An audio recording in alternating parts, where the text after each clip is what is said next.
سڵاوتان لێبێ بەڕێزان. دامەزراندنی فەرماندەی ئۆپراسیۆنەکانی دجلە لەلایەن سەرۆکوەزیرانی عێراقەوە کێشەکانی نێوان هەولێر و بەغدای ئالۆزتر کردەوە. وەزارەتی پێشمەرگەی حکوومەتی هێرێم بە فەرمی ئەوەی ڕاگەیاند کە بوونی ئەم فەرماندەیە نایاساییە.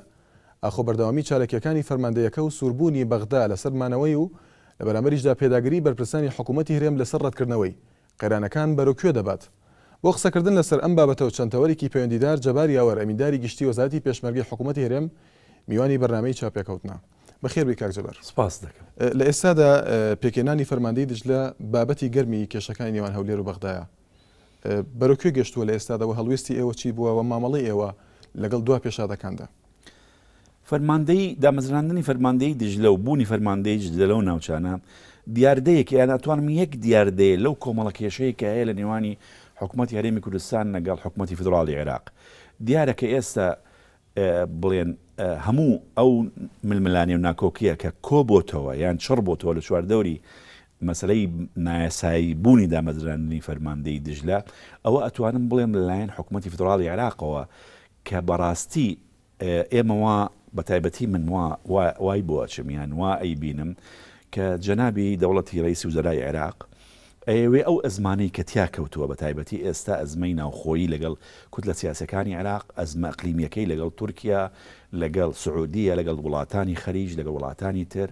ئەو کێشە ئەمنیە کە ئێستا بەڵێنی بە خەڵکی عێراقیدا کە ئەتوانێ هەلومەرجی ئەمنی جێگیر کە بە ماوەیەکی کورد و تاکو ئێستاکە هەلومەرجی ئەمنی جێگیر نەبووە.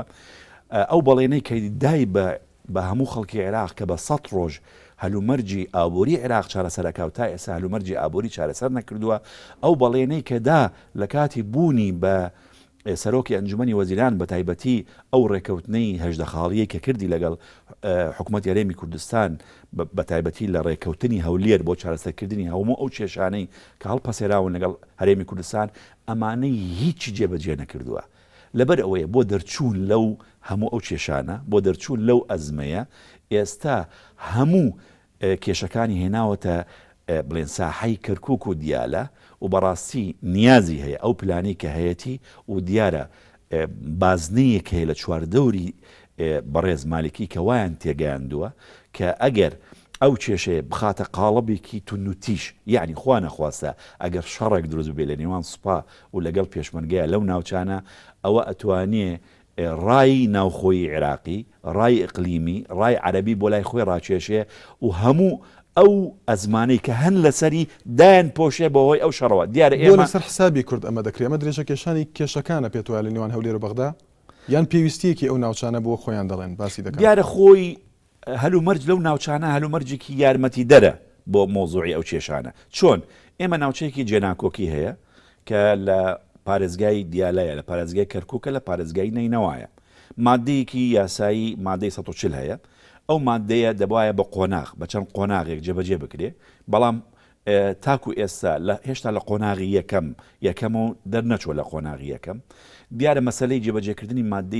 مادەی 140 داخوازیەکی هەرێمی کوردستانە بەگشتی و داکۆکیکی گەورە ئەکرێ لەسەر ئەم جێبەجێکردنی ئەم مادەیە. لەبەر ئەوەیە ئەو فەرماندەیە کەوتۆتە ئەم ناوچەیە، ئەوەش بۆتە حاڵەتێک، یعنی ئەوە وای لێ کردووە کە ناوی ئەم فەرماندەیە گەورە بێ. دەنەخۆ فەرماندەی تری ناسایی هەیە لە حکوومەتی فیدراڵی عێراق. بەڵام لەگەڵ ئەوەشدا باستان لە بوونی نۆ فەرماندەی تر کردووە کە بە نایاسایی لە قەڵەمتداونەوەە. کەواتە بۆ ئەم نۆ فەرماندەی پێشتر باس نەکراوە لەگەڵ پێکێنانی فەرماندەی دجلەیە نۆ فەرماندەیەکی تر باس کران؟ دیارە بۆ هەندێک ڕا هەیە، زۆر جار هەیە بە هەڵا ئەدرێ دەربارەی ئەو ناکۆکیانەی کە هەن لە نێوانی هەرێمی کوردستان لەگەڵ حکوومەتی فیدراڵی عێراق. زۆر جار هەیە ململانیەکان خراوەتە قاڵبێکی شخصی کە هیچ قاڵبێکی شخصی نییە، چونکە ئێمە کێشەمان هەیە لە سەرەتای حکومڕانی بە تایبەتی، یعنی دوای من مەقسەدم دوای 2023 دوای پرۆسەی ئازادی و دوای دامەزراندنی حکوومەتی دائم لە عێراق، یعنی دوای هەڵبژاردنەکان و دوای ئەوەی کە دەنگ بۆ دستور درا و بە تایبەتی لەم کابینەی دوایی دەوڵەتی ڕئیس وزەرا نوری مالکیدا ڕێکەوتنێک هەبوو. ئەو ڕێکەوتنی هەولێر لەو ڕێکەوتنە بڕیار درا، ینی ڕێکەوتنێک ئیمزا کرا کە هەموو ئەو کێشانەی کە هەن چارەسەر بکرێن، شێوازی نظامی حکومڕانی چۆن ببێتەوە، حکوومەتێکی بڵێن لە هەموو کوتلە سیاسیەکان وفاقی وەتەنی دامەزرێ. بەڵام ئەبینین پاش گەزبوونەوەیەکە هەیە لەلایەن حکوومەتی فدراڵی عێراق لە هەموو ئەو ڕێکەوتانەی کە هەیە لەبەر ئەوەیە کێشەکە کێشەیەکی شخصی نییە یعنی ململانێکی بۆ ڕوونەکەمە بەس ئەوەندە ڕێگامدا بە سەریعی مەبەستم نۆ فەرماندەی بەڵێ باسی ئەوەش دەکەم کێشەکە کێشێکی شخصی نییە کێشەیەکە ململانێکی تند هەیە لە نێوانی حکوومەتی هەرێم لەگەڵ حکوومەتی فدراڵی عێراق ململانەکەش لەسەر ئەساسی چەند کێشەیەکی هەڵقەسێراوە و گرنگن یەکێکیان مادەی 140 مەسلەی یاسای نەوت و گاز مەسلەی حکومڕانی فدراڵی شێوازی حکم لە عێراق مەسلەی بودجەی پێشمەرگە مەسلەی ڕێژەی کورد لە ناو هێزەکان مەسلەی پێشێلکردنی مادە دستوریەکان خۆ حکوومەتی فدراڵی عێراق و بە تایبەت بەڕێز نوری مالیکی تەنها ئەو برگەی یان ئەو مادەی کە پەیوەندی بە سوپای عێراق و پێشێل نەکردووە کۆمەڵێکی مادەی تری پێشێل کردووە دیارە ئێمە پێشتریش تەکیدمان کردوێتەوە کە نەوەکو فەرماندەی دژلە بەتەنیا طبعا ئێمە پێش دامەزراندنی فەرماندەی دژلە ئێمە ئاگاداری حکوومەتی عێراقمان کردوێتەوە بە نەس بە نووسین و بە دانیشتن لە کۆبوونەوەکان و تومانە دامەزراندنی ئۆپەراسیۆنی فەرماندەی دژلە کە نایاساییە و نادستوریە و بە تایبەتی لە ناوچەکانی جێناکۆکێ ئەبێتە هۆکارێک بۆ تونکردنی ململانیەکان لەوێدا و ئەبێتە هۆکارێک بۆ خراپکردنی هەلومەرجی ئەمنی نەوەکو سەقامگیریکردنی هەلومەرجی ئەمنی لەبەرەوە تەکیدمان کردوێتەوە کە نابێت ئەو فەرماندەی لەو ناوچانە دامەزرێ ئێمەیەکی تر لەکوێن ئەو نۆفەرماندەی ترکە دەربارەی ئەو نۆفەرماندەیەش بە هەمان شێواز ئێمە بەر لە ساڵێک بەر لە 2 ساڵ بە هەمان شێواز ئێمە وتومانە دامەزراندنی ئەو فەرماندەیانە چونکە بە پێی دستوری دەوڵەتی فدراڵی عێراق نیە بە پێی مادەی 61 نییە دامەزراندنی فەرماندەکانی سوپای عێراق لە فەرماندەی فڕقەوە هەتاکو سەرەوە دامەزراندنی فەرماندە ئەمنیەکان لە عێراق ئەمانە هەمویان بە ئەمریکی دیوانی دەرچوون بەڕێز دەوڵەتی ڕئیس وەزەرا دەسەڵاتی نییە کە بتوانێ فەرماندەیەک دامەزرێنی یان لە فەرماندەی فڕقەوە هەتاکو سەرەوە چونکە نەسێکی دستوری وازە هەیە مادەی 61 هەیە ئەڵێ ئەبێ هەموو فەرماندەیەک لە فەرماندەی فڕقەوە هەتا سەرەوە یاریدەدەرکانی ڕئیسی ئەرکان خۆی ڕئیسی ئەرکان لێپرسراوی دام و دەستگای بڵێن ئەجزەی ئەمنی و مخابرات ئەبێ ئەمانە لەلایەن ئەنجومەنی وەزیران و نەکو سەرۆکی ئەنجومەنی وەزیران ئەنجومەنی وەزیرانەوە کاندید بکرین بۆ پەرلەمان پاش سێکردنی دۆسیەکانیان ئەمجا دەنگ بدرێ لەسەر دامەزراندنیان یەک نەفەر لەمانە بەو شێوازەدا نەمەزراون لەبەر ئەوە ئێمە بۆ علمت فەرماندەیەکانی تری ئۆپەراسیۆن فەرماندەیەک سێ فەرماندە هەیە لە بەغا فەرماندەی ئۆپەراسیۆنی بەغا هەیە فەرماندەی ئۆپەراسیۆنی ڕسافە هەیە فەرماندەی ئۆپەراسیۆنی کەرخ هەیە فەرماندەی ئۆپەراسیۆنی ئەمبار هەیە فەرماندەی ئۆپەراسیۆنی بەسڕایە ئەمانن کە فەرماندەی ئۆپەراسیۆنەکان دابەش بوون بەسەر هەموو بڵێن ناوچە جوگرافیەکانی عێراقیان وەکوتم ئەمانە پێشێلکردنی مادەیەکی وازحی دستورە کە ئەو دەسەڵاتە هین ڕئیسی وەزەرانیە بەڵکو ئەو دەسەڵاتەی ئەو هەموو ئەو نۆفەرماندەی کە باست کردن ئێوە لەگەڵ پێکەنانی ئەو فەرماندەیانە چاوەڕێی ئەوتان دەکرد کە لە هەرێمی کوردستانی فەرماندەیەکی ئاوا کە دجلەیە داب مەزرێواتە ئەگە بە شێوەیەکی تر پرسیارەکە بکەین ئێوە هەستانە کرد ئەمە زەمینە سازیەکە بۆ ئەوەی فەرماندەیەکی تر داب مەزرێنرە لە هەرێمی کوردستان چاوەڕێتانە کرد بەڵێ ئێمە هەستمان نەوەکو بە دامەزراندنی فەرماندەیەکە کرد ئێمە هەستمان بە جموجوڵێکی سەربازی کردووە لە سەرتاسەری ناوچەکانی جێناکۆکی لە سەرەتای ساڵی 2012 بە تایبەت ئەمە توانین بڵێن هۆکارێک بوو بۆ کێشەکانی یان هەولێرە بەغدا بێگومان چونکە وەکو پێم گوتی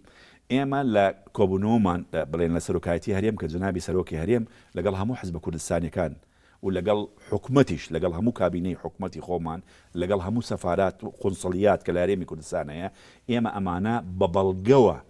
پێشکەشمان کردن و بەوتن باسمان کرد کە ئێمە هەز دەکەین بە مەترسیەک یان بە خەتەرێکی ڕوبەڕووبوونەوە بۆ لەبەرەوەی هەست دەکەین حکومەتی فدراڵی عێراق لە ناوچەی مەندەلیەوە یعنی لە ناوچەی دیالەوە هەتاکو دەگاتە زومار وردە هێڵێکی سەربازی گەورە دروست دەکا بەرامبەر بە هەرێم ئەو هێڵە سەربازی ئەوەیە مەسەرەن 5 فڕقەی سەربازی لەم سنوورە هەیە فرقەی 5 لە دیالە فرقەی 4 لە تکریت فرقەی 12 لە کەرکووک فرقەی 2 لە هەولێر فرقەی 3 لە مووسڵ جگە لەم فڕقانە ئەبینین لە فرقەی 10 لە ناسڕیەوە لەو ماوەی هێزی هێنا بۆ شێخان و زومار ئەو کێشەی دروست کرد لە فرقەی 1 تەدەخول سەریعی بەغاوە هێزی هێنا بۆ دیالە جگە لەوەی عەشایرەکانی چەکدارە کرد مثلا لە دیالە کڕویەکانی چەکدار کرد لە کەرکووک جبورەکانی چەکدارە کرد لە مووسڵ شەممەڕەکانی چەکدارە کرد یعنی عشاعری کە ئەمەش خۆی نەسەن پێشێلکردنی مادەی نۆی دستورە کە بڕگەی کاڕێ نابێ میلیشیا دروستکەی ئەوانە میلیشایان دروست کرد و ڕەبتیانە کرد بە هێزەکانیان جگە لەوەش بۆ سنووری دیالە تۆپی قورسی ئەهێنا تۆپی نوێی کە وەرگیراوە لە ئەمریکا کە 155 ملیمە کە مەداکەیسی 2 کیلۆمەترە تۆپی دیفێرتی بڵێن 122 هێنا تانکی ئێنا بۆ کەرکووک بە هەمان شێوە کەتیبەی تۆپی ئێنا تانکی هێنا بۆ مووسڵ کەتیبەی تۆپی هێنا تانکی هێنا جگە لەوەش لە قانونی سەربازیدا کە تۆ سێ خەتی عتادت نەقل کرد بۆ ناوچەیەک یعنی سێ هێڵی تەقەمەنەی کە نەقل کرد لە هەموو دنیا ئەمە لە عسکەریە یعنی پرینسیپێکی سەربازیە تۆ داخلی شەڕابی لە هەموو ئەم فرقانە سەربازیانە سێ هێڵی تەقەمەنی تەوزیع کردووە لە تەقەمەنی ورد هەتا تەقەمەنی گەورە ئەمە بۆ لەبەر ئەوەیە وەکوتم بازنەیەکی فەرماندەی سەربازی لە چواردەوری دەوڵەتی ڕئیسی وزەرا هەن بە هەڵە ئەیانەوێ هەڵەیەکی پێ بکەن وایان تێگەیاندووە ئەزمەکان ئەگەر شەڕێک دروست بکە لە ناوچەکە ئەزمەکان لە کۆڵیە بێتەوە لە بەرامبەردا پاش ڕاگەندراوەکەی سەرۆکی هەرێمی کوردستان سەبارەت بە فەرماندەی دجلە باسی لە هەڵوێست و ڕێوشێنی گرتنەبەری ڕۆشێنی یاسایی کرد یاخود گرتنەبەری ڕۆشێن بڵێن تا چەند ئەمە پەیوەندی بە ئامادەی هێزی پێشمەرگەوە هەیە هەڵوێست بوو مامەڵە لەگەڵ فەرماندەی دجلە ئێمە پاش دەرکردنی ئەو ڕاگەندراوە ئێمە وەکو هێزی پێشمەرگەی کوردستان ئێمە ئامادەین بۆ بەرگریکردن یعنی هێزی پێشمەرگەی کوردستان لەو پەڕی ئامادەییە بۆ بەرگریکردن کەواتە ڕاگەندراوەکە ئاماژەیەک بوو بۆ بەرگریکردنی هێزی پێشمەرگە یان هەڵوێستی هێزی پێشمەرگە بەڵێ بۆ بەرگریکردن ئێمە دەست پێشخەر نابین ئێمە وەکو حکوومەتی هەرێمی کوردستان ئەو هەلە نادەینە دەست بەڕێز نوێنی مالیکی کە بتوانێت بەهۆی دروستکردنی شەڕێکی نەخوازرا و بڕوە وا ڕای ناوخۆیی و ئەقلیمی و عالەمی تێبگەینێت کە ئێمە شەڕی پێفرۆشین چونکە ئێمە شەڕ نافرۆشین ئێمە شەڕ بەوە ئەزانین لە بەرژەوەندی هیچ لایەک نییە لە بەرژەوەندی هەموو عێراقیەکاندا نییە مێژووی عێراق لە ساڵی 20ەوە تاکو ئەگاتە 2003 هەموو شەڕ و شۆڕ بووە بەڵام زەرەری عێراقیەکانی تیا بووە لەبەر ئەوەی لە دوای 2003 ئێمە ویستمانە سیستەمێکی دیموکراتی فدرالی لە عێراقدا بێ لە خزمەتی خەڵکا بەگشتی بێ چێ تەنزیمی ئەو سیستەمە ئەکا دستور ئێمە مولتەزمین بە دستور و داکۆکی ئەەکەین لەسەر دستور و شەڕ ئەەکەین لەسەر ئەو دستور دەگمە بەڵام بەرامبەرەکەمان هەڵا ئەکا مادە دستوریەکان پێشێلەکە دەبێ ئێمە چ بکەین لە پەرلەمانی عێراق لە پەرلەمانی کوردستان حکوومەتی هەرێم ئەو بەشەمان کە هەن لە کابینەی حکوومەتی فدرالی عێراق لەگەڵ دەوڵەتانی ئیقلیمی لەگەڵ دەوڵەتانی ئەوروپا لەگەڵ دنیادا کە ئێمە تیان بگەێنین بە بەڵگەوە کە ئەم دەسەڵاتی کە هەیە ئێستا پێشێلکردنێکی وازەحەکە بۆ دەستوری دەوڵەت فدرالی لە پاش دەرکردنی ڕاگەنداوەکەی سەرۆکی هەرێم گۆڕانکاریەک هەیە لە ناو هێزی پێشمەرگە وەکو ئامادەکاریەک بۆ هەڵوێست وەرگرتن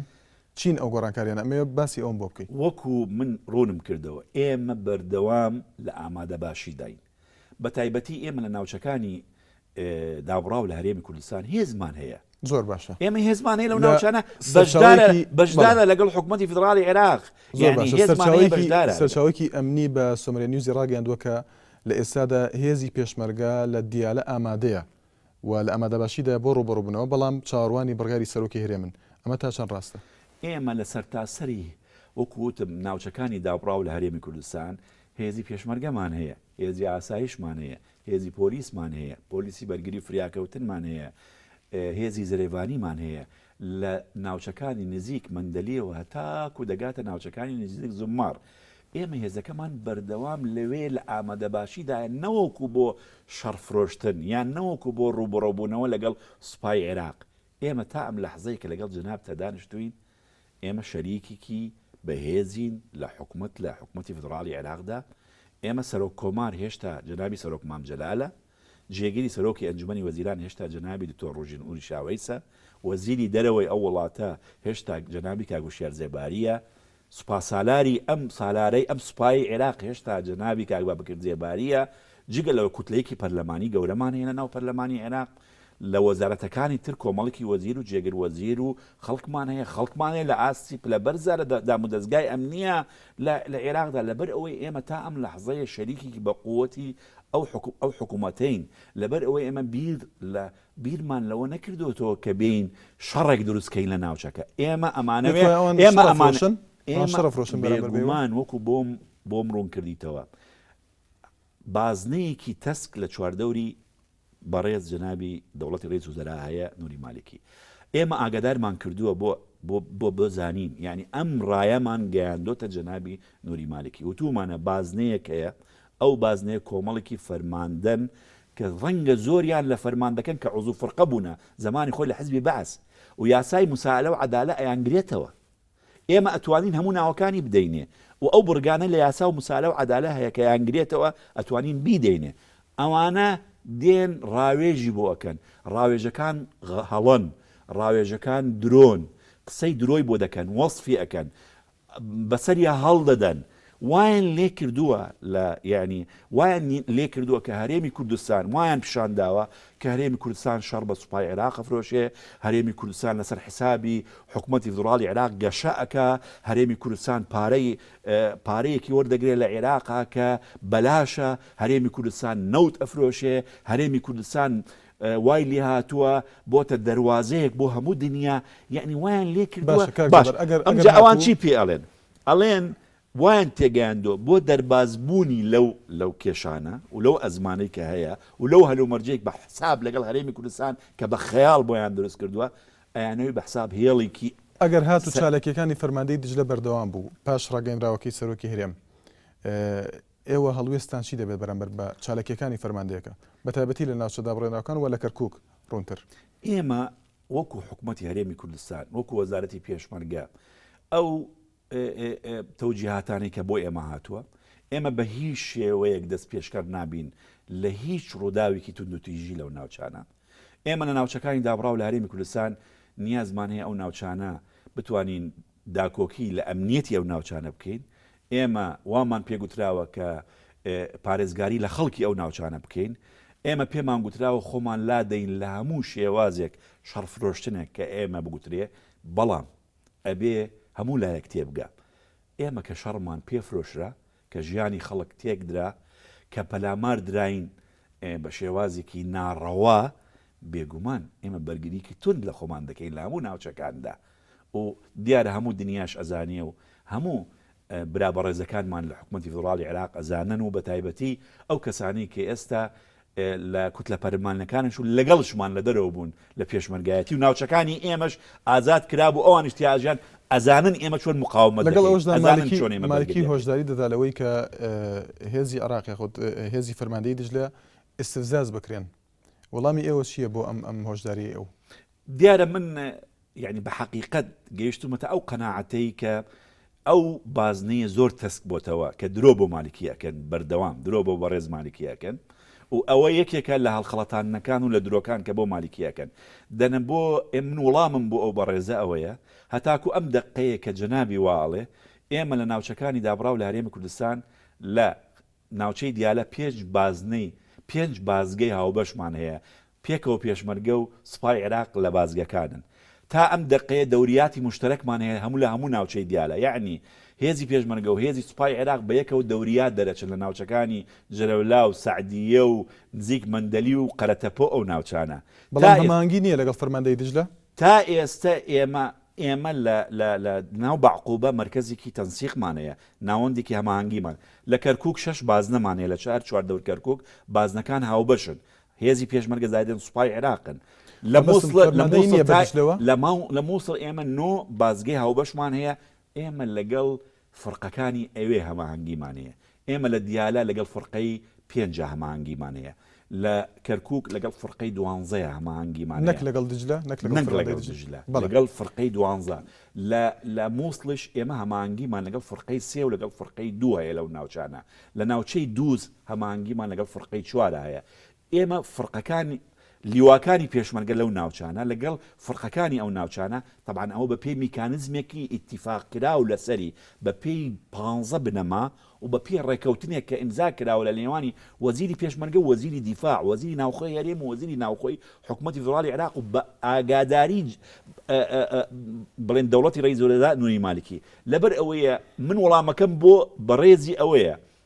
ئێمە چی ئستفزازێک ئەەکەین کە ئێستا تا ئێستا بەشدارین لەگەڵ سوپای عێراق لەو ناوچانە لە دیالا لەگەڵ سوپای عێراق ئێمە لە بازگە بەشدارین لە دەوریە بەشدارین و لە مەرکەز تەنسیق بەشدارین لە کەرکووک لە بازگە بەشدارین و هێزی هاوبەشمانەیە فەوجی شێری ئاڵتۆنی هاوبەشمانەیە لە دەوریات هاوبەشمانەیە لە مووسڵ تا ئێستا بەیەکەوە لە هەموو ناوچەکانی مووسڵ بەیەکەوە ئیش دەکەین ئستفزازی بۆ مەترسیەکی حکوومەتی هەرێم هەیە لە پرچەکردنی سوپای عێراق و لە بەرامبەردا نوری مالکی مەترسیەکی هەیە لە پرچەکردنی سوپای پێشمەرگە بە تایبەتی سەر سنوور ئەم مەترسیانە بووە بڵێن چەکدارکردنی هێزی پێشمەرگەی کوردستان ئەو مەترسیەی کە دەری ئەبڕێ لەلایەن زیاتر دەوڵەتی سنوورە بەڵێ دەربارەی دەوڵەتی ڕئیس الوزراء هیچ بیانوویەکی نییە هیچ مەبەڕ ئەوڵ یەکەم ئێمە تا ئێستا حکوومەتی فدراڵی عێراق هیچ جۆرە چەکێکی داوە بە ئێمە کە ئەو هێزەکەی یعنی سوپای عێراق چەکدارەکە و تا ئێستا ئێمە بە هیچ شێوازێکی چێکمان لە دەرەوە نەکڕیوە ئێمە ئەو چەکانەی کە هەیە هەمان ئەو چەکانەی کە هەمان بووە لە پێش پرۆسی ئازادی عێراق و ئەو چەکانی لە پرۆسی ئازادی عێراقمان دەستکەوتووە هەمومان چاک کردوێتەوە و بەکاری ئێنینە ناو هێزی پێشمەرگەی کوردستان ئەوە یەک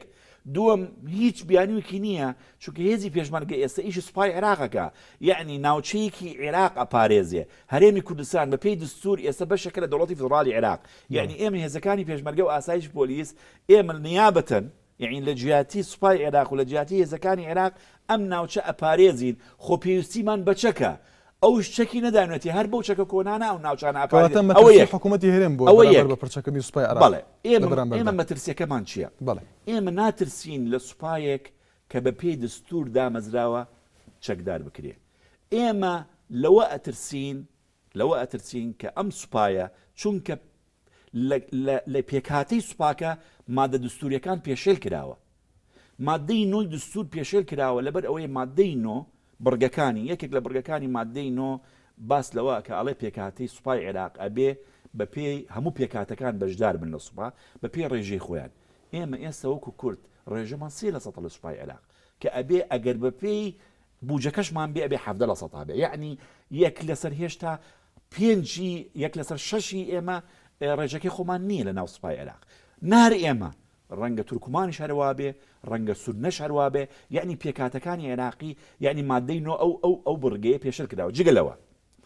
هەر مادەی نۆ لە بڕگەکانی باس لەوە کە ئەڵێ نابێت سوپای عێراق وەکو ئامرازێک لە کاتی ململانی بەکار بێت ئەبینین لەوەتی یعنی ئەو کابینە نوێی دەوڵەتی ڕئیس الوزراء نوری مالکیە هەر کاتێک کێشەیەک دروست بووە لە عێراقدا نەوەکو لەگەڵ کووردا بەتەنیا لەگەڵ کوتلە سیاسەکانی تریشا بەتەنیا ڕێک سوپای نەناوەتە پێشەوە وەکو ئامراز بۆ یەکلاکردنەوەی ململانەکان بەکارهاتووە لەگەڵ کوتلە سیاسەکانی تر وەکو عێراقیە و غێری ئەوان دووەمش لە هەرێمی کوردستانش بە هەمان شێواز هەموو جارێک کە ململانەکانی تو دەبێ ڕێک سوپا هێنە پێشەوە وەکو نمونەی خانەقین وەکو نمونەی 2008 وەکو لەبەر ئەوە ئێمە لە جگە لەو مادەی 61 پێشێل کراوە ئەگەر سوپایەک بە پێی دستور دامەزرێ و پارێزگای لە هەموو عێراق بکە ئێمە هیچ کێشەیەکمان نییە لەو پرچەکدارکردنی ئەو سوپایە بەڵام ئەترسین ئەو سوپایە بە هەموو ئەو چەکانەوە دیسان بکەوتە دەستی یەک لایەن یەک کوتلە یەک کەس هەمان سیناریۆی پێش 2003 دووبارە بێتەوە بۆ عێراقیەکان ئێمە لەوە ئەترسین لەبەرەوە گەرەنتیمانەوێ کاتی بەرنامەکەتەوە بڵێ نوری مالکی بیانوویەکی هەیە کە بوونی هێزی سوپای تورکیا لە هەرێمی کوردستان و دەڵێت حکوومەتی هێرم بێدەنگە بەرامبەر بە بوونی ئەو هێزە و بگەڕێنەوە بۆ ڕێکەوتنی نێوان حکوومەتی هەرێم و تورکیا زیاتر لەو مەسافەی کە دیاری کراوە 25 کیلومتر زیاتر لەو مەسافەی لە ئێستادا لە بامەڕنی و لە ئامێدین ئێوە وەڵامتان چی بووە بۆ ئەو ڕخنەیە وەڵاممان ئەوەیە کە یەکەم حکوومەتی فدراڵی عێراق با بڕوا لەگەڵ تورکیا دانیشێ ئەو ڕێکەوتنامەی کە هەیەی بۆ داخڵبوونی هێزی سەربازی کە تا ئێستا هەڵنەوەشاتەوە بڕوا هەڵی وەشێتەوە دووەم بە شێوازی کە ڕسمی حکوومەتی فدراڵی عێراق داوا بکات لە ڕێگای وەزارەی خارجی لە ڕێگای سەفیرەکەی خۆی لە ئەنقەرە لەگەڵ ڕێگای سەفیری عێراقی لە بەغا کە ئەو هێزە بکشێنەوە بە ڕسمی ئەو کاتە بزانانی ئێمە ڕێگری ئەەکەین لەوەی یان ڕێگری ناکەین وەکو حکوومەت یاریێم ئەوە دوو سێهەمیش داواکەین لە حکوومەتی فدراڵی عێراق کە ڕۆژانە ڕەنگە ئێستا من و تۆ بەیەکەوە دانیشتوین ئێستا بڵێن فڕۆکە جەنگیەکانی تورکیا لە ئاسمانی هەموو ناوچەکانی سنووری هەرێمی کوردستان ئەگەڕێن لە قەندیلەوە تاکو دەگاتە ناوچەی زاخۆ جار هەیە ئەو فڕۆکانە بە قوڵایی 70 کیلۆمتر دێنە ناو سنووری خاکی عێراقەوە باشە ئەمە لە 2007ەوە تا ئێستا ڕۆژانە ئەو ئاسمانە پێشێل ئەکرێ کە ئاسمانی دەوڵەتی فدراڵی عێراقا عرزەکەی بە تۆپ پێشێل ئەکرێ خەڵکەکەی ئاوارە ئەبێ ڕۆژانەش ئێمە هەڵوێست ئەدەینە وەزارەی دیفاع و ئەدەینە وەزارەی خارجی عێراقی و ئەدەینە حکوومەتی فدراڵی عێراق تا ئێستا بەیاننامەیەکیان دەرکردووە دەربارەی ئەو مۆزوعە هەر بەیاننامەیەک دەربارەی ئەو پێشێلکردنە دوا پرسیارمان دوورە لەم تەوەرانە تایبەتە بە موچەی پێشمەرگە ڕۆژانە دەبینین خۆپشاندان دەکرێت لەلایەن پێشمەرگەکان و بە تایبەتی ئەوانەی کە پاسەوانی بارەگا و بارەگە حزبەکان نەگەر بڵین چی کراوە بۆ ئەو پێشمەرگانە و هەندێکیان باس لەو دەکەن کە تا ئێستا نازانن سەر بە چ وەزارەتێکن پێشمەرگە یاخود ناخۆ هەندێکیان داوا دەکەن کە بخێنە سەر وەزارەتی ناخۆرەبەری موچەی ئەوان زیاترە چیتان کردو بۆ ئەوان زۆر بە کورتی دوا پرسیارمان بۆ مەسەلەی موچەی ئەوەی کە ئەدرێ بە هێزی پێشمەرگەی کوردستان لە ناو وەزارەت ئێمە ئێستا کەمترین بڵێن موچەی سەر پێشمەرگەیەک یعنی ئاستی خوارەوەی موچەکە نزیکەی 500,000 بەرزترینیشی ئەگاتە نزیکەی 4 میلیۆن یعنی بڵێن موچە لەبەرەوەی ئەو سیستەمەی کە دامانەوە لە وەزارەت هەمان ئەو سیستەمەی حکوومەتی فدراڵی عێراق بە جیاوازیەک عێراق لەوێ بەدەلێکی خواردن ئەدەن ئەیدەن بە لیواکان زۆر بەش ئەدەزرێ ئەوانش نیوی ڕێئەکەون نیوی ئەدەنە جوندیەکان نوێ ئەدەنە خواردن بووە ئێمە لێرە ئەو بەدەلێکە 300 و هەندێکە 360 ئێمە خۆمان لێرە بە تەندەر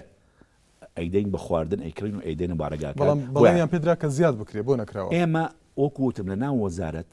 سیستەمەکەمان هەمان ئەو سیستەمەیە و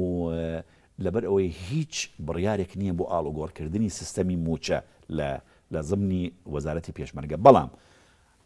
بەشێک هەیە ئێستا ئەوانەی کە پاسەوانی بارەگاکانەکەن و دام و دەستگاکانەکەن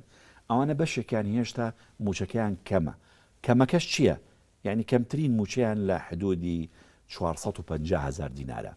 بەشێک لەو پاسەوانانە بوونە پۆلیس یعنی چوونە سەر وەزارەی ناوخۆ کە چوونە سەر وەزارەی ناوخۆ موچەکەیان بەرز بووە بۆ نزیکی 700,000 دینار هەندێکیان ماون ئێمە لەگەڵ حکوومەتە یعنی لەگەڵ حکوومەت یاریێمە قسەمان کردووە ناوی ئەوانەمان ئامادە کردووە بڕیار وایە ئەوانش زۆربیان بجێزێنەوە سەر وەزارەی ناوخۆ یعنی پاسەوانی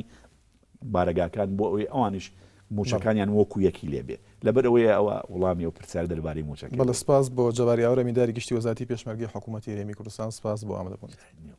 ئەللا خۆشی دابن بەڕێزان سپاس کاکە دەست